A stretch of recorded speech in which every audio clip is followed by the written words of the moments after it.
আদালতে নেওয়া হয়েছে সাংবাদিক শ্যামল দত্ত, মোজাম্মেল বাবু ও ঘাতক দালাল নির্মূল কমিটির সভাপতি শাহরিয়ার কবিরকে।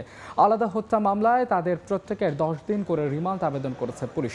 সকাল 9টার কিছু পর তাদের ঢাকা সিএমএম কোর্টে নেওয়া হয়। এ সময় আদালত প্রাঙ্গণে জোরদার করা হয় নিরাপত্তা ব্যবস্থা। গতকাল ভোরে ময়মনসিংহের সীমান্ত এলাকা থেকে ভারতে যাওয়ার সময় আটক করা হয় সাংবাদিক শ্যামল দত্ত, মোজাম্মেল বাবুকে। এছাড়া গত রাতে বনানীর নিজ বাসা থেকে গ্রেফতার করা হয় একাত্তরের ঘাতক দালাল নির্মূল কমিটির সভাপতি শাহরিয়ার কবিরকে।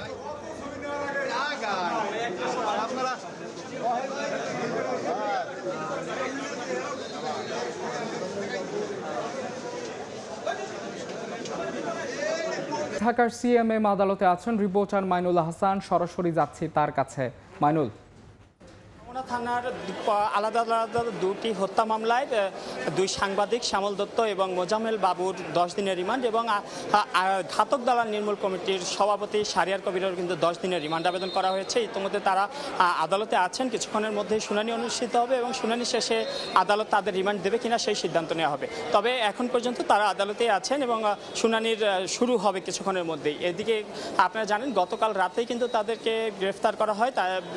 বিশেষ করে গতকাল সকালবেলা গ্রেফতার করা ময়মনসিংহ থেকে আটক করা হয় দুই সাংবাদিক শ্যামল দত্ত এবং মোজাম্মেল হক বাবুকে এবং তাদেরকে গ্রেফতারের পর রাতের বেলা ডিবি কার্যালয়ে আনা এবং সেখানে আনার পর রমনা থানার একটি হত্যা মামলা, যে মামলায় আসামি হিসাবে দেখানো হয় মোজাম্মেল বাবু এবং শাহরিয়ার কবিরকে। অপরদিকে ভাসানটেক থানায় একটি হত্যা মামলায় আসামি দেখানো হয় শ্যামল দত্তকে।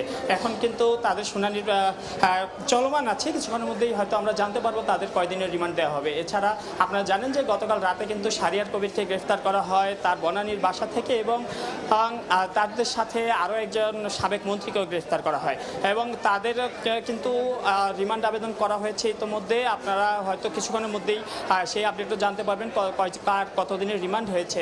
মাইনুল, আমরা জানি যে হত্যা মামলায় কিন্তু সাবেক রেলমন্ত্রী নুরুল ইসলাম সুজনকেও গ্রেফতার করা হয়েছে। এই বিষয়ে আপনার কাছে কোনো তথ্য রয়েছে কিনা?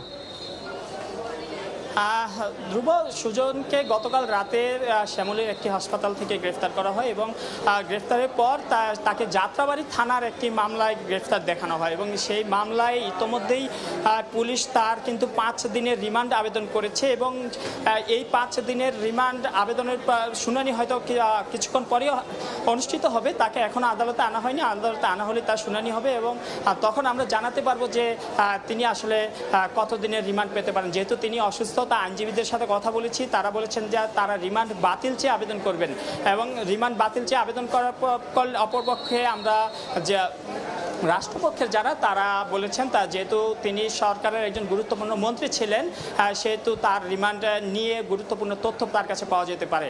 ধ্রুব, এ ছিল সিএমএম আদালত থেকে আমার কাছে সর্বশেষ।